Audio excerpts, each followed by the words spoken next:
Good morning, everybody. This is another episode of Just My Thoughts, and I'm your host, Julius. So I guess let's get right into it.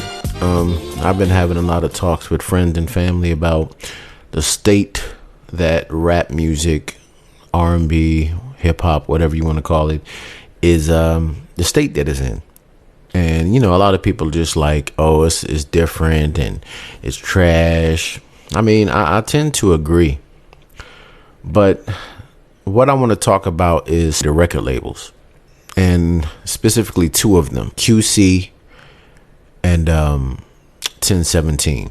Now, everybody knows Gucci Mane. You know, I read his autobiography. He was a wild nigga. And it seems like, you know, he went to jail, you know, detoxed off of that lean he was on, got his mind right. But it still seems like he is a little bit petty and still into that street shit, is not really helping the culture. I know a lot of people might not agree with me, but if you really think about it, he signed Rollo. Rollo's in jail.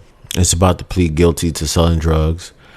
And the other guy, his name slips my mind right now, but he just got arrested for attempted murder. So my question to QC and Gucci is like, what are you doing to help the culture?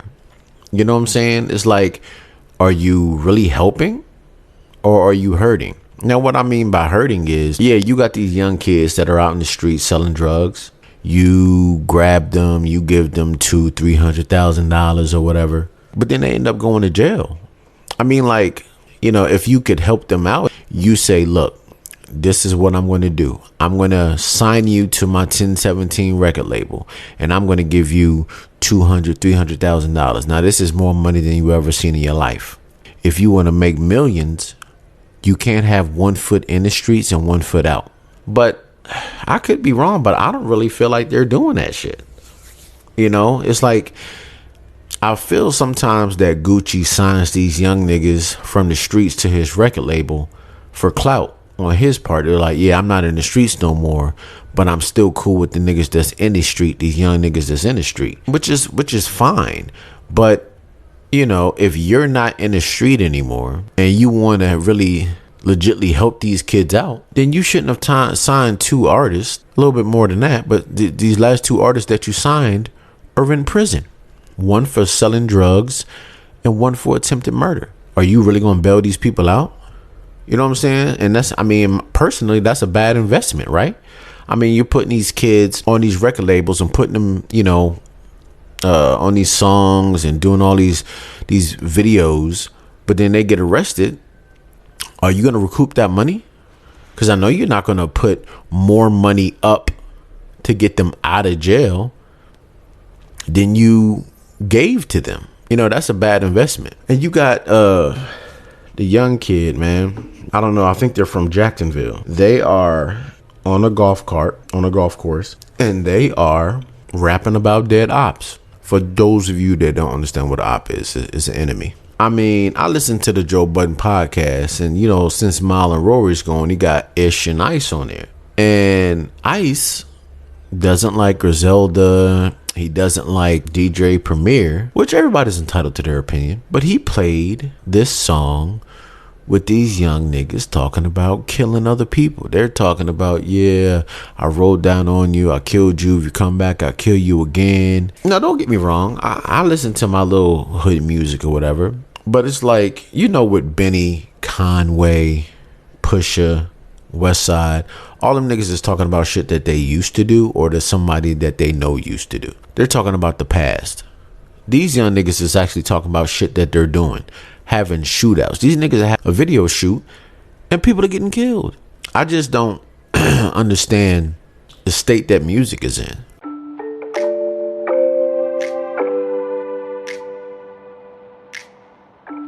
TakeTones.com.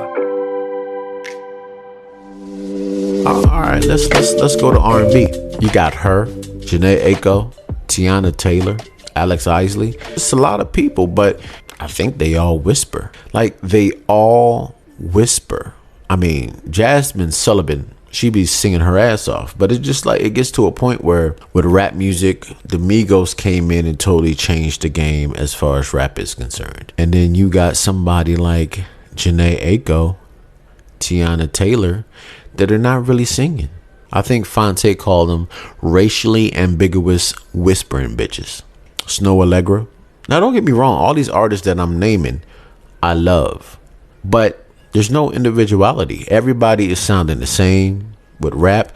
Everybody is sounding the same with R&B. I remember back growing up listening to Snoop, you know, Wu-Tang, Nas, Rakim, all of them. Like, they were different. But this, you could tell that they were from New York. They were individuals. They were different. And that's why I love that music. There's not too much new shit that I listen to. I still got my playlist of my old school R&B, hip hop and everything like that, because nowadays everybody is the same. I think when Atlanta came on the scene and their run was so gigantic and so long, I think just people from different boroughs in New York and just all over the world was like, well, these niggas is doing it.